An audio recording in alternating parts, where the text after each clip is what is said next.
Salam alaikum, bonjour, bienvenue à toi.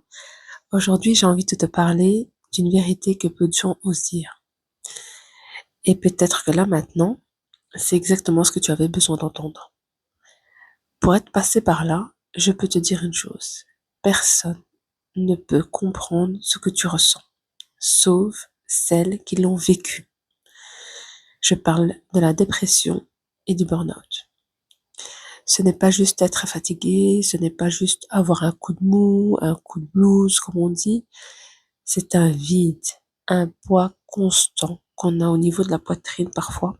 Un truc que tu ressens à l'intérieur, mais que tu n'arrives même pas à expliquer.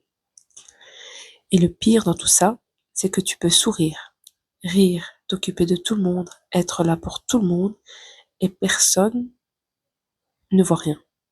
Parce que toi aussi, tu es forte pour cacher en fait. Alors tu souris, tu gères, tu assumes, mais à l'intérieur, tu es fatigué. Fatigué de porter, fatigué de penser à tout, fatigué d'être forte tout le temps. Et peut-être que tu te reconnais dans ce que je dis. Tu as une maison, un mari, des enfants, peut-être même une situation stable, et pourtant, tu ne te sens pas bien. Et ça, tu n'oses pas le dire. Parce que tu te dis, j'ai tout pour être heureuse. Comme quand on voit certaines stars et qu'on se dit, mais pourquoi elle est malheureuse, cette dame? Elle a tout pour être heureuse. Elle a l'argent, elle a la maison, elle est connue, elle a des enfants, elle a tout, tout vraiment pour être heureuse. Mais la vérité, c'est que le bonheur ne se résume pas à ce qu'on a. Et aujourd'hui, je vais te dire quelque chose d'important. Tu as le droit d'aller mal, même si tu as tout. Ce que tu ressens est réel, et souvent, ce qui t'épuise, c'est que tu te donnes trop, mais vraiment trop. Tu gères tout, les rendez-vous des enfants, l'école, les courses, les repas, les lessives, le travail, et j'en passe. Tu, tu penses à tout tout le temps, même quand tu es fatigué, même quand tu n'en peux plus. Ça s'appelle la charge mentale. Et c'est lourd, très lourd à porter.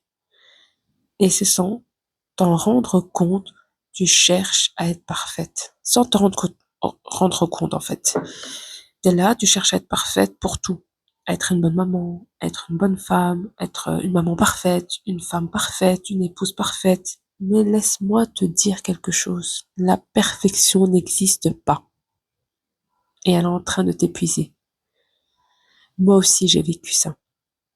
J'ai frôlé le burn-out 2 fois. Et la dépression, je l'ai sentie arriver. Et je vais te dire ce qui m'a sauvée. C'est pas quelque chose de compliqué. C'est un retour, je dirais, à l'essentiel pour moi. Donc le sport m'a beaucoup aidé. Franchement, ça m'a aidé à me libérer, à me faire du bien, à penser à autre chose et faire bouger mon corps, ça m'a fait du bien. Mais surtout, c'est ma foi. Je me suis rapprochée d'Allah, je me suis confiée, j'ai fait des du'as, j'ai parlé avec mon cœur. J'ai fait ça plusieurs fois. Je me suis levée pour le Fajr, j'ai fait voilà mes prières à l'heure. Et un matin, je me suis levée et c'était comme si tout avait changé. Je sais pas l'expliquer, j'ai eu un apaisement dans mon corps. C'est comme si mon cœur était vraiment apaisé.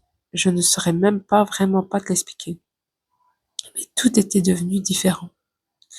Les nuages étaient magnifiques pour moi, le ciel, mes enfants, ce qu'ils disaient, ce qu'ils faisaient, ma famille, tout me paraissait magnifique.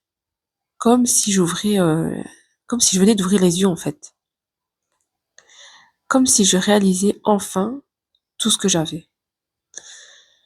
Et j'ai ressenti une gratitude immense, une paix, vraiment une paix qui n'a pas de prix. Et aujourd'hui, ça me rend vraiment triste de voir autant de femmes souffrir parce qu'elles donnent tout, elles donnent trop et elles s'oublient. Alors, s'il te plaît, si tu te reconnais dans ces mots, prends ça comme un signe, un rappel.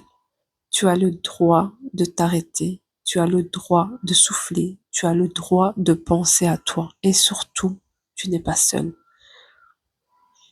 Il faut absolument que tu te fasses passer en premier. Si tu vas bien, tout ira bien pour les autres. Dis-toi ça. C'est absolument essentiel.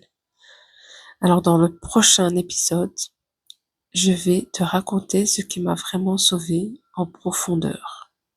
Voilà, je te remercie de m'avoir écouté. Et si tu as quelque chose à me dire, n'hésite pas à mettre un commentaire. Je te répondrai avec grand plaisir. À bientôt.